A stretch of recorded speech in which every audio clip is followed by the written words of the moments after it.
She deceived me and had sex with him during our family reunion, so I thought it's only fair that the entire family watches their sex tape. In my first life, I was a man who believed in foundations. I had a wife, Sarah, whose laughter was the blueprint of my home. I had a best friend, Jake, who for 15 years had been the steel frame of my world, my business partner, my best man, the brother I'd chosen.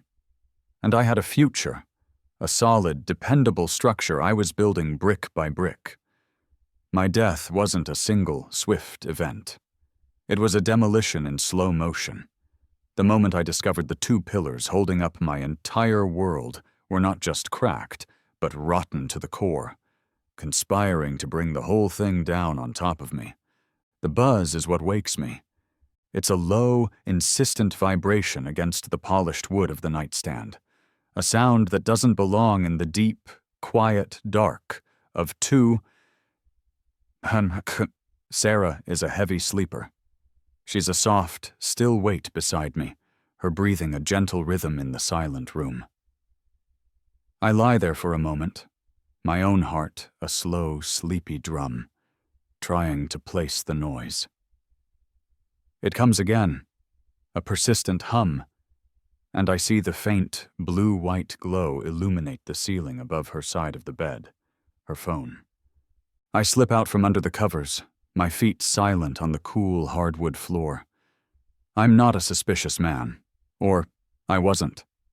But for the last few months, a little splinter of unease has been working its way under my skin. Late nights she claimed were with girlfriends, hushed phone calls that ended the moment I walked into the room, a new, almost frantic affection that felt more like a performance than genuine emotion. I'd pushed it all down, telling myself it was stress, that I was being paranoid. Trust was the bedrock of our marriage. To doubt it felt like a betrayal in itself. I pick up the phone. The screen is dark, but as my thumb brushes against it, it flickers to life. And there it is, the wrecking ball. A single message on the lock screen. Jake, can't wait for tomorrow, beautiful. My world stops. It doesn't shatter, not yet. It just freezes. The air in my lungs turns to ice. Jake. My Jake. Calling my Sarah beautiful. The casual intimacy of it, the shared anticipation for a tomorrow I'm clearly not a part of, hits me with the force of a physical blow. I stumble back, away from the bed, away from the sleeping woman who is no longer just my wife, but a stranger, a conspirator. My hand knocks against the coffee mug I brought to bed earlier, and it falls, the porcelain exploding against the kitchen tiles just outside our bedroom door, with a sound that is obscenely loud in the stillness. I freeze, waiting for her to stir, but she only murmurs in her sleep, rolling over. The sound of my life breaking apart, and she doesn't even wake up.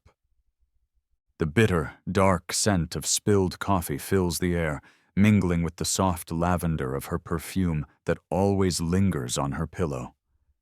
My hands are shaking. Not with sadness. Not yet. This is a pure, unadulterated rage, a hot, suffocating flood that starts in my chest and burns its way up my throat. I feel it in my temples, a vicious, pounding drumbeat. Tomorrow. What is tomorrow? My mind scrambles, trying to anchor itself. The reunion. Of course. The first big family reunion in 5 years. 3 generations of my family, all gathering at my mom's lake house. A place of warmth, of laughter, of sun-drenched childhood memories. A place they were planning to defile with their secret. The timer doesn't just start. It screams in my head. The reunion starts in 18 hours. 18 hours until I have to stand there smiling, while my best friend and my wife look at each other with an intimacy that was supposed to be mine alone. My movements become mechanical, precise. My breath is shallow, sharp. I can't smash things. I can't scream. That would be a release, and I don't deserve one. Not yet. I need control. I need a plan. I unlock her phone. My birthday? How sickeningly ironic. My finger, trembling just slightly now, hovers over the message thread. I can't bring myself to open it yet. I know what I'll find.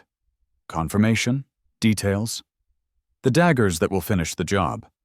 For now, the single message on the lock screen is enough. I take my own phone, my hand surprisingly steady as I hold it over hers. The camera clicks. Screenshot saved. Proof. Evidence. The words feel cold, clinical, like something from a police report. Victim identified. Cause of death. Massive emotional trauma. Then, I do something born of pure, cold fury. I delete the message from her phone. Not the whole thread, just that one text. I watch the bubble of words vanish, leaving no trace. Let them wonder. Let a sliver of doubt creep into their perfect little plan.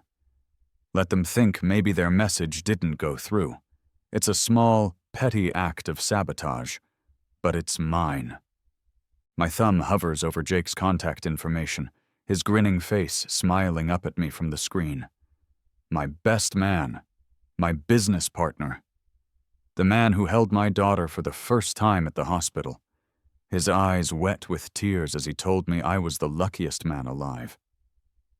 The man I trusted with my company, with my secrets, with my life. My brother in everything but blood. I don't call him. I don't text him. I just stare at his face until it blurs into a monstrous caricature of friendship. The coffee on the floor is already starting to cool, the scent fading. But the rage in my chest is a furnace, burning hotter with every passing second. 18 hours. The clock is ticking, and in my mind a plan, cold and sharp as a shard of broken glass, begins to form. Sleep is impossible. I spend the next few hours sitting on the couch, the shards of the coffee mug still on the kitchen floor, a silent testament to the moment everything broke. I watch the sky outside the window slowly lighten from inky black to a bruised purple, then a pale, sickly gray.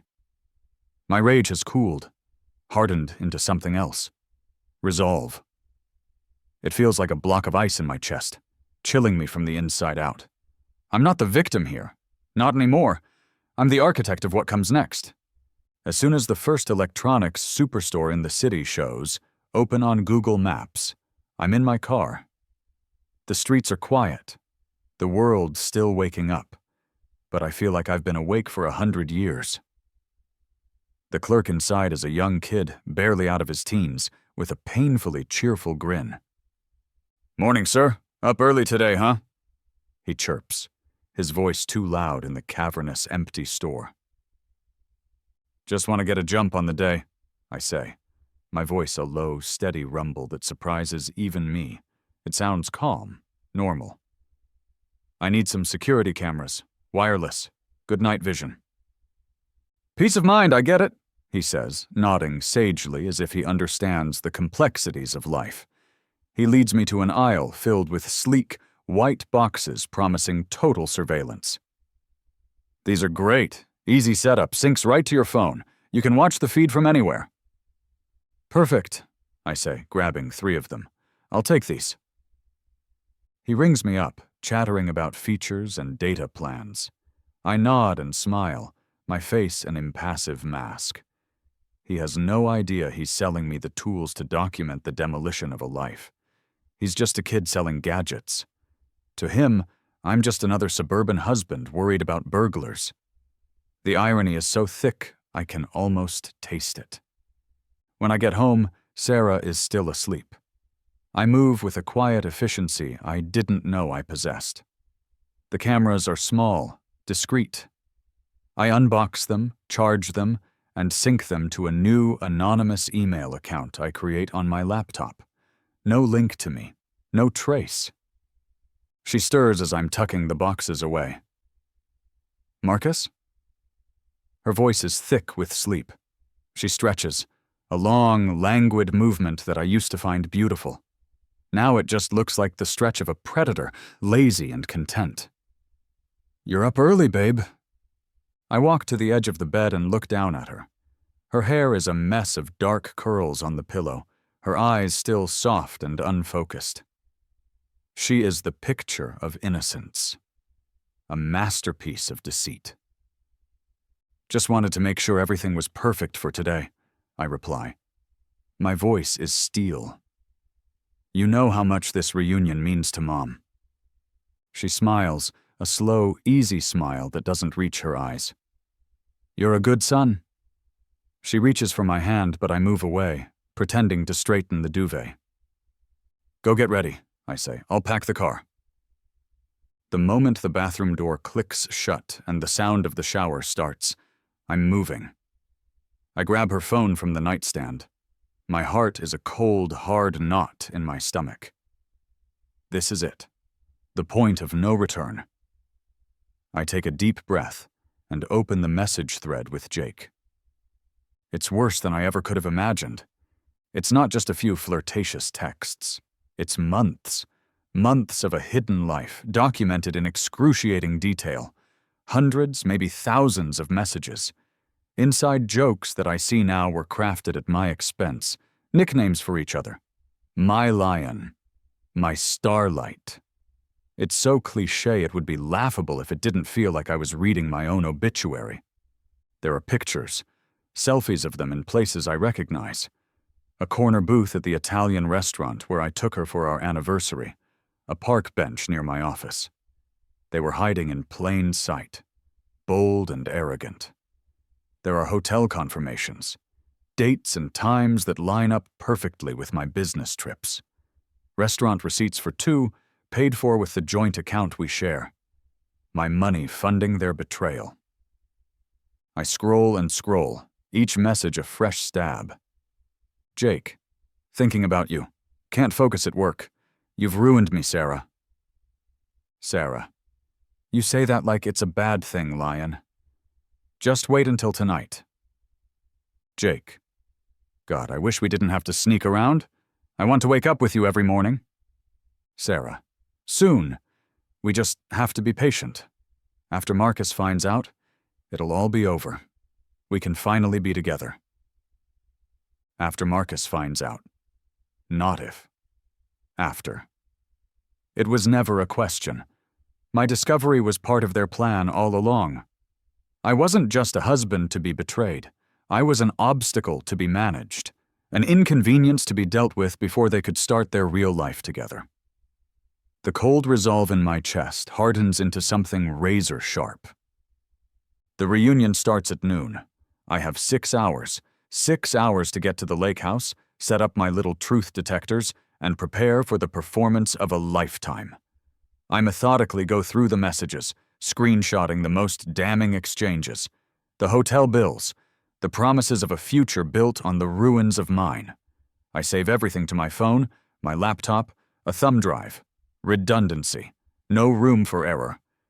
I delete the screenshots from her phone, clear the recently deleted folder, and place the device back on the nightstand, exactly where I found it.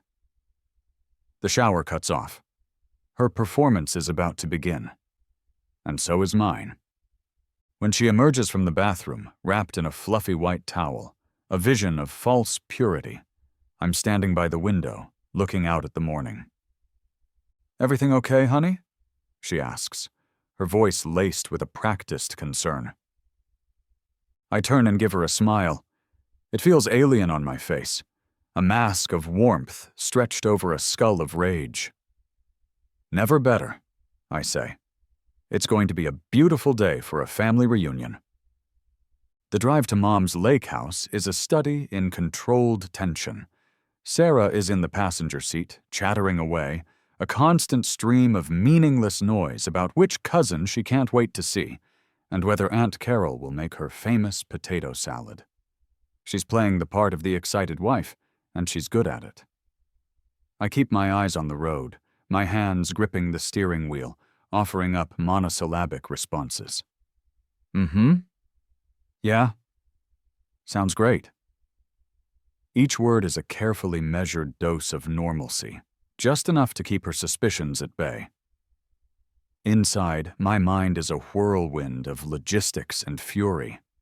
We're one of the first to arrive. Mom greets us on the porch with a hug that feels like coming home, her familiar scent of cinnamon and old books a painful reminder of a simpler, more honest time. "Marcus, Sarah, I'm so glad you're here early. I need help with everything." It's the perfect excuse. "Sarah, why don't you give Mom a hand in the kitchen with the flowers?" I suggest, my tone light and helpful. "I'll start bringing things in from the car and get the deck set up." As Sarah disappears inside, her laughter tinkling as she greets my mother, I grab the bag containing the cameras. My heart is pounding, a frantic rhythm against my ribs. This is the most critical part. I have a limited window before the house is swarming with relatives. I work quickly, my movements precise and economical. The first camera goes in the living room, tucked behind a thick photo album on the highest shelf of the built-in bookcase. It has a clear, unobstructed view of the entire room, the sofas, the fireplace, the big bay window overlooking the lake. The second one goes in the kitchen, nestled among the fake ivy that trails along the top of the cabinets. It's aimed directly at the big central island where everyone always congregates.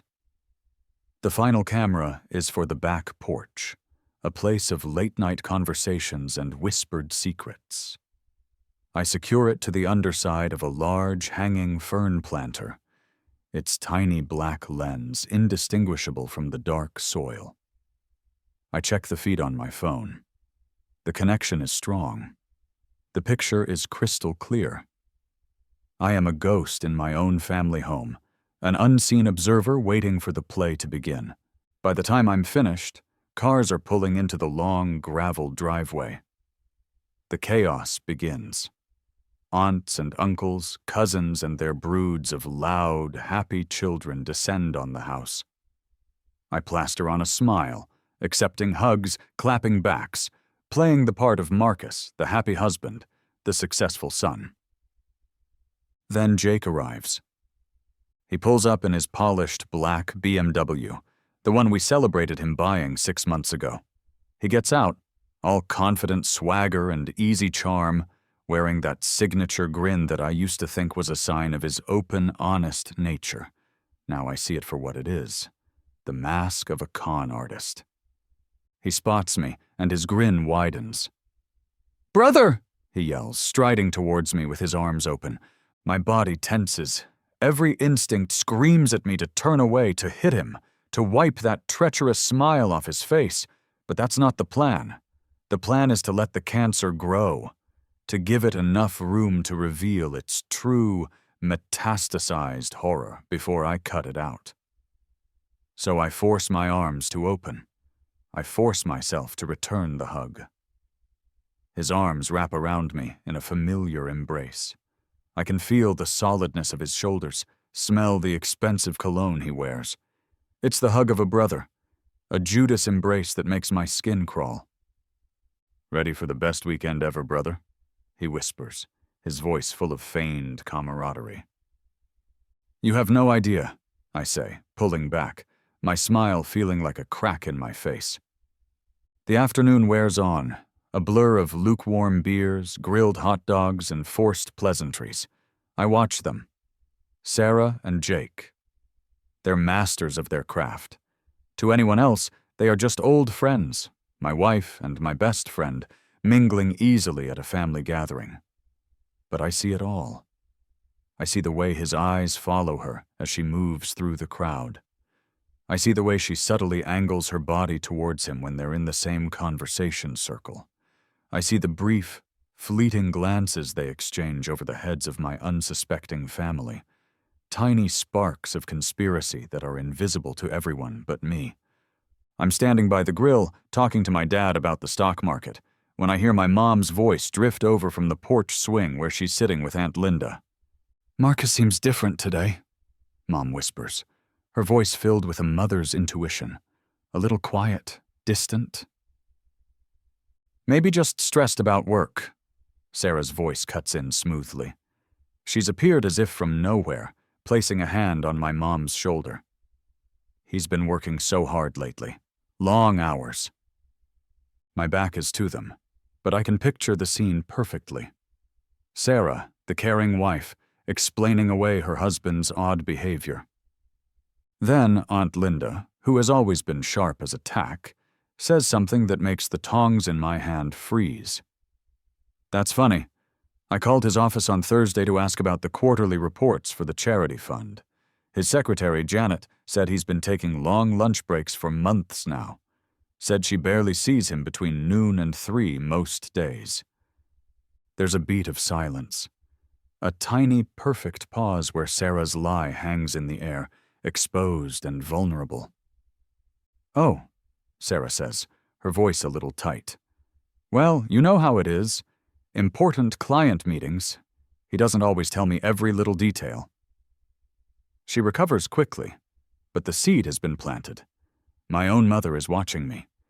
The afternoon sun beats down mercilessly, but inside, I feel an arctic chill spread through my veins. The certainty of it all is a heavy weight in my gut. They think they're in control.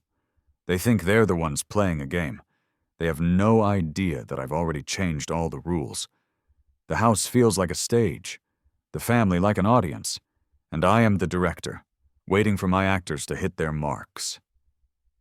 The climax of any good family reunion is the obligatory photo session. My dad, a hobbyist photographer, insists on it every time. He herds us like cats, arranging and rearranging us on the sprawling back lawn that slopes down to the lake. Okay, all the siblings together, now with spouses, now just the grandkids. It's organized chaos, a symphony of forced smiles and impatient sighs. I'm positioned in the back row, the tall anchor for the group, with Sarah standing just in front of me to my right, and Jake, by some cruel twist of fate or calculated design, to my left. We're all supposed to be looking at the camera, a happy, sprawling dynasty for posterity. But my focus is narrow, locked on the space between them. "Everybody say cheese!" my dad shouts. And in that moment, as 30 smiling faces turn towards the camera, I see it. It's not a glance. It's not a whisper. It's a touch. Jake's hand, resting casually behind his back, extends just enough for his fingers to brush against Sarah's. Her hand, which had been hanging loosely at her side, moves almost imperceptibly to meet his.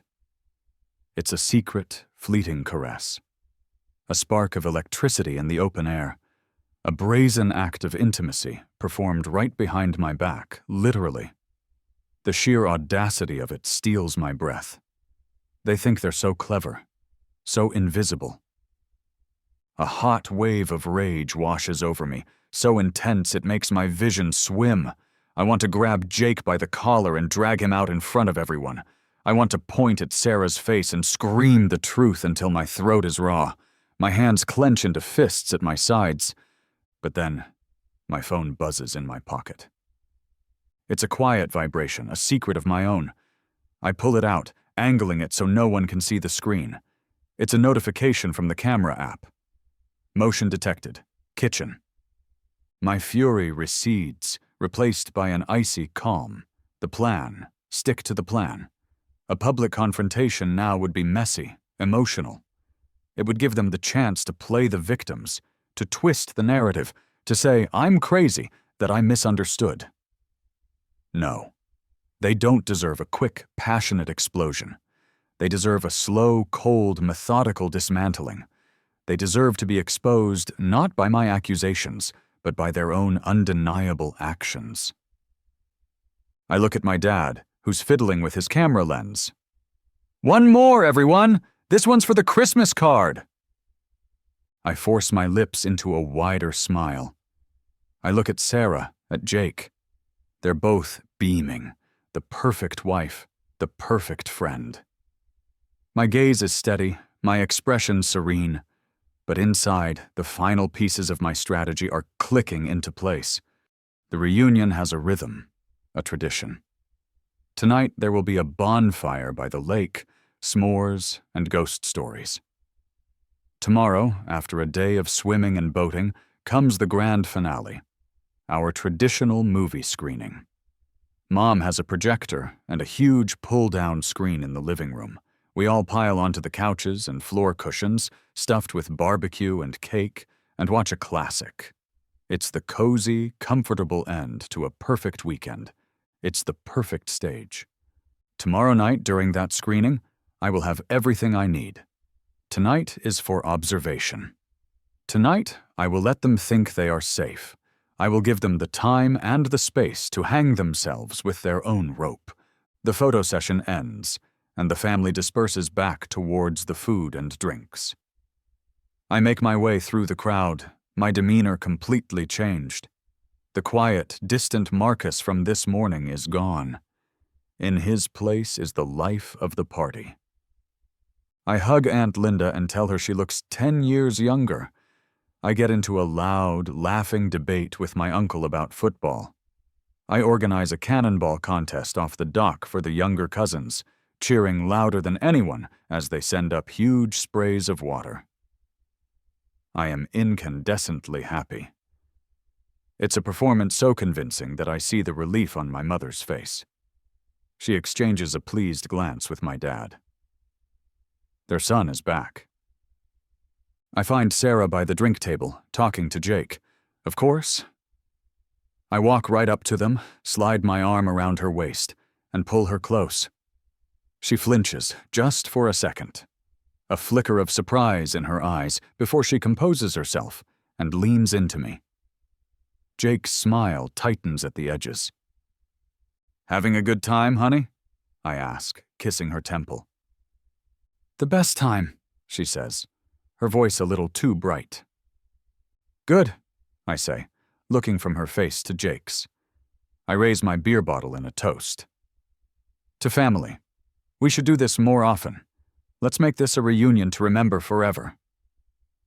Jake raises his own bottle, his eyes meeting mine over the rim.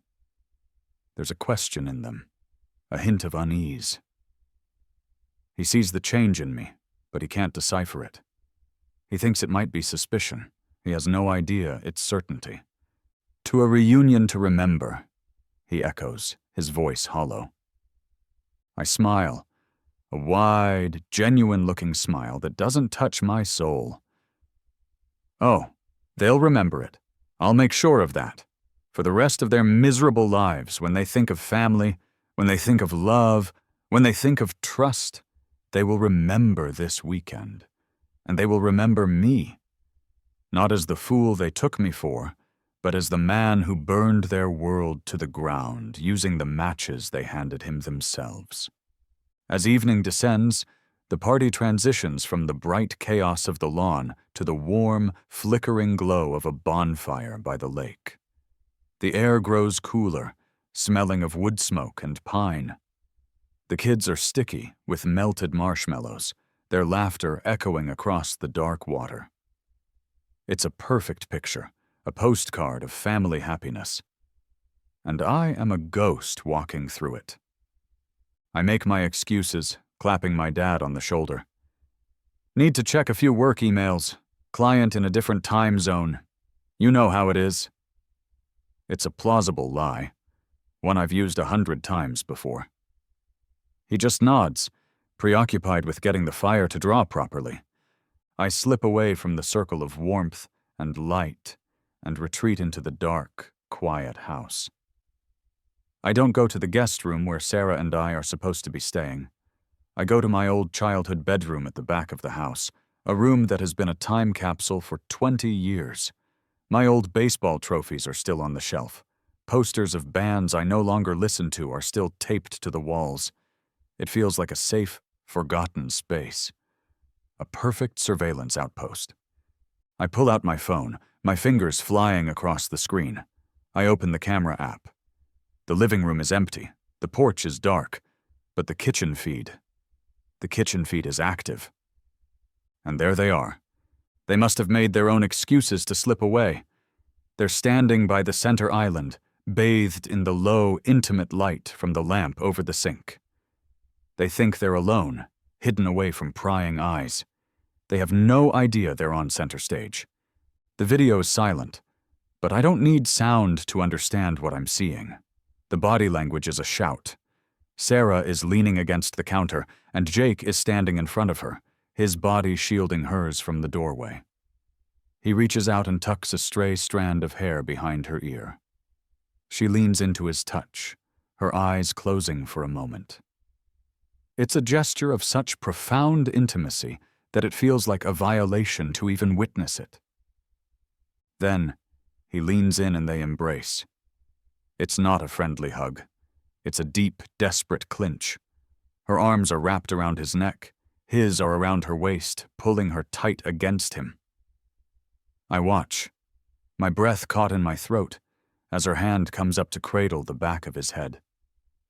Her wedding ring, the simple gold band I placed on her finger 6 years ago, glints in the dim light as she runs her fingers through his hair. The symbolism is so blatant, so cruel, it's almost poetic. She is caressing my best friend with the hand that bears my vow.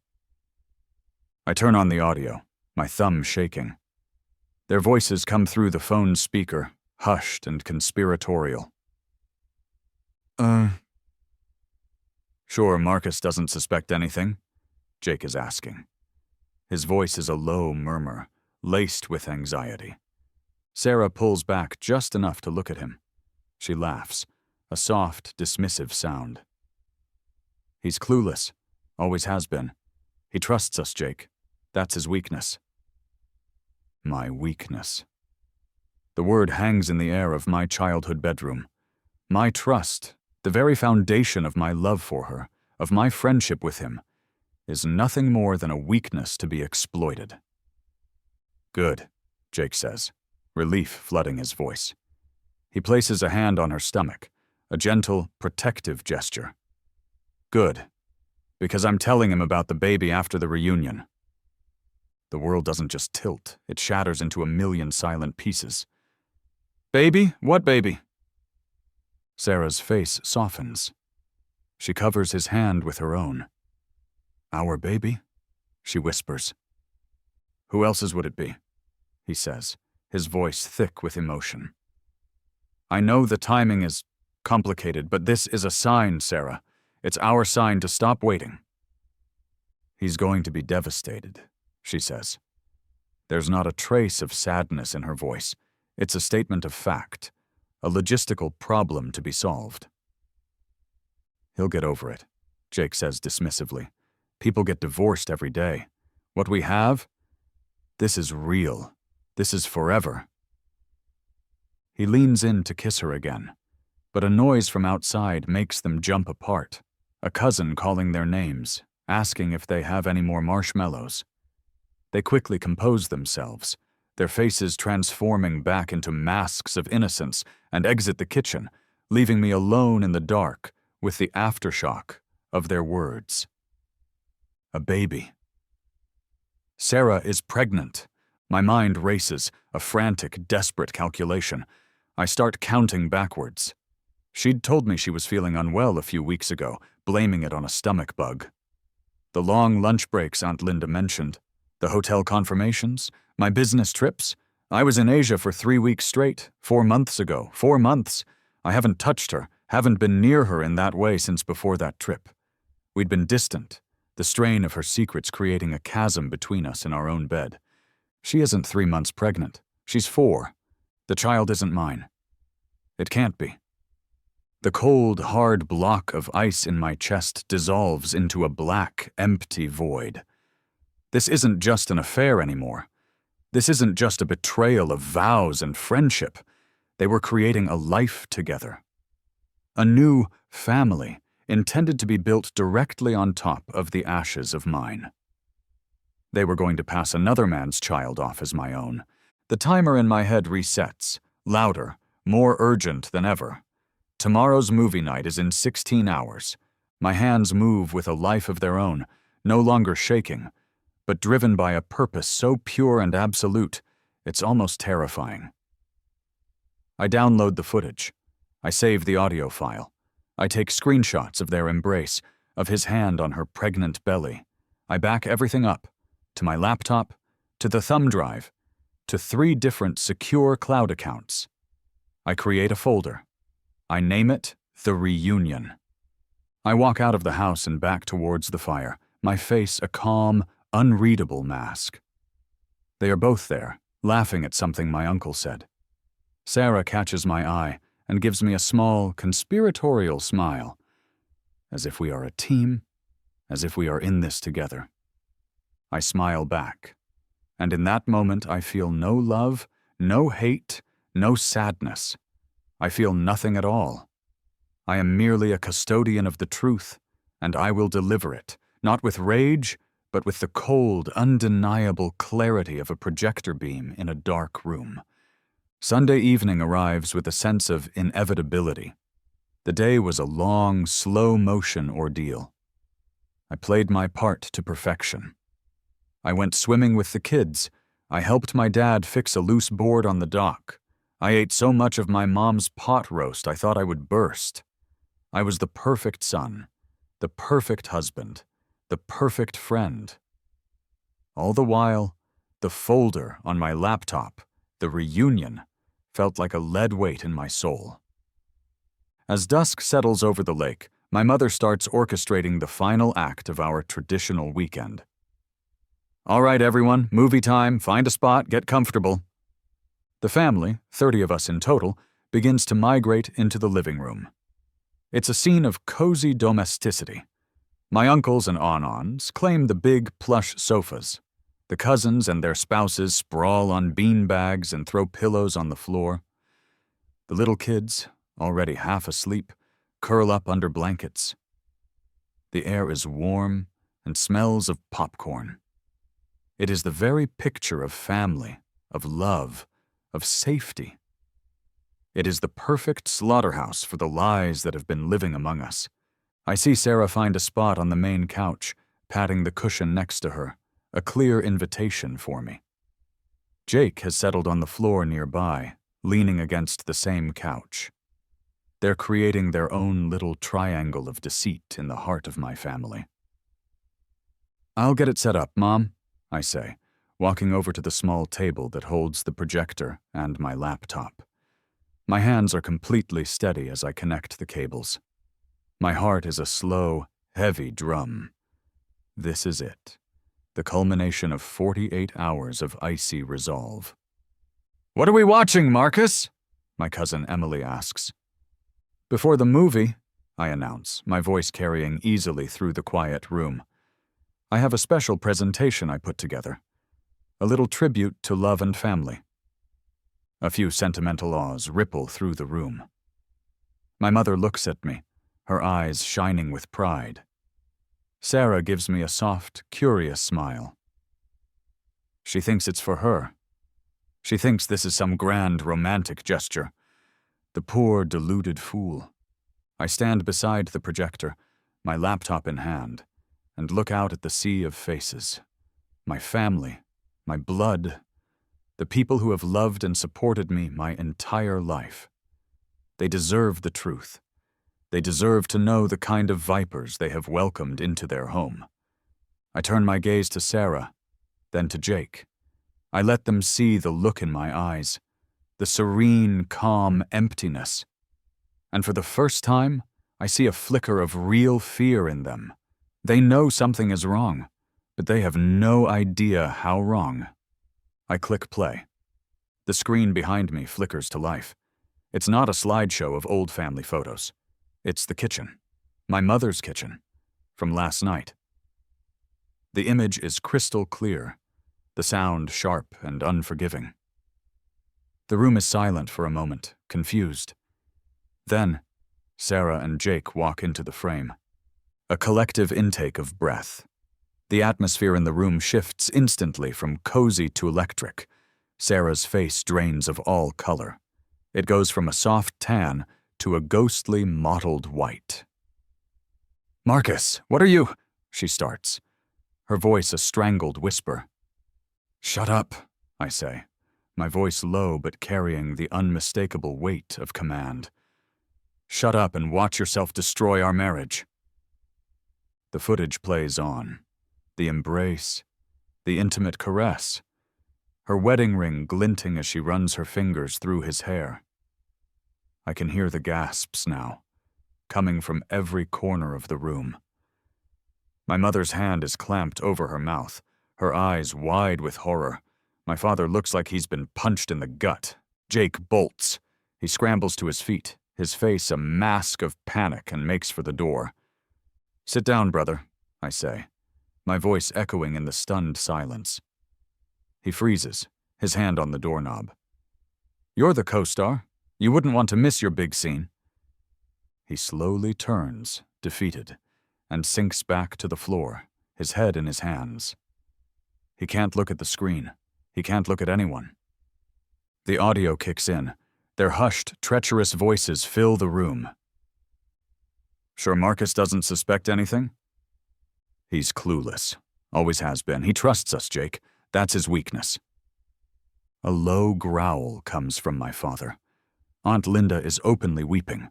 The cousins are staring, their mouths agape, their faces a mixture of shock and disgust. Then comes the final, brutal act, Jake's hand on her stomach, the talk of their baby. "I'm telling him about the baby after the reunion." "Our baby? Who else's would it be?" The room erupts, not in shouts, but in a wave of horrified, heartbroken noise. Sarah lets out a sound, a choked, wounded sob. It is the sound of a liar caught in the blinding glare of an undeniable truth. "The pregnancy announcement is the best part," I say into the chaos, my voice devoid of all emotion. "Wait for it."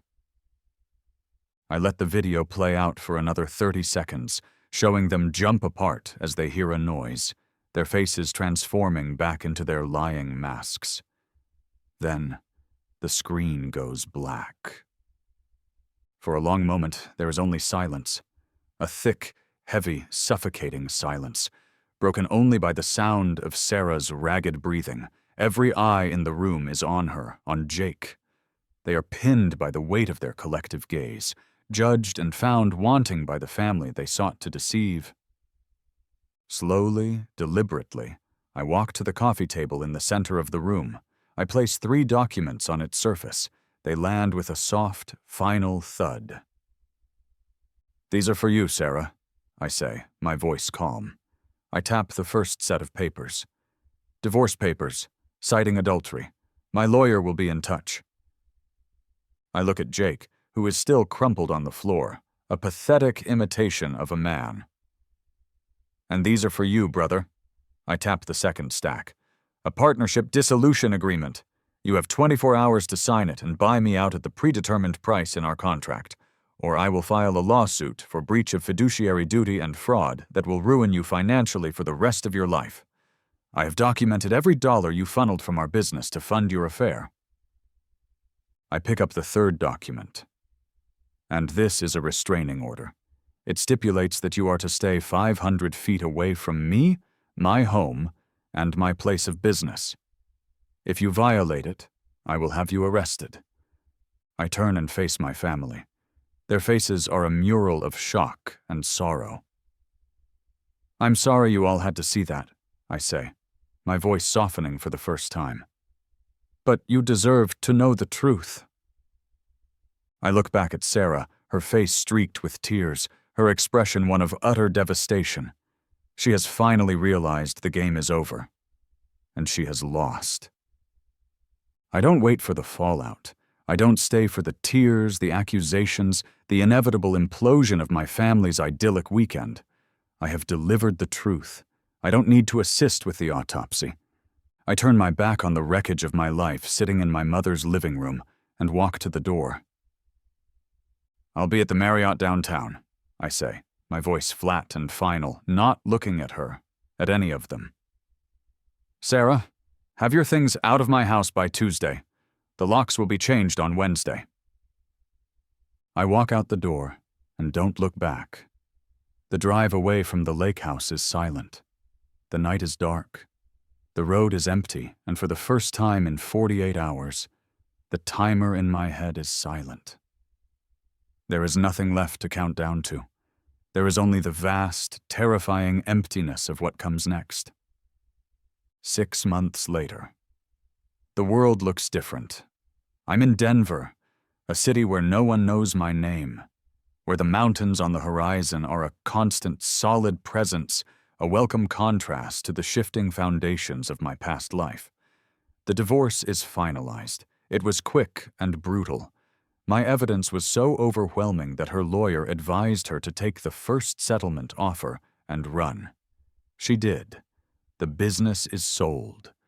Jake managed to scrape together the buyout money, leveraging everything he had.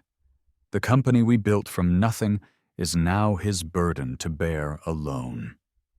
I heard through the grapevine that his reputation in our industry is destroyed. No one wants to do business with a man who would betray his partner in such a spectacular fashion. He won, in a way. He got the company.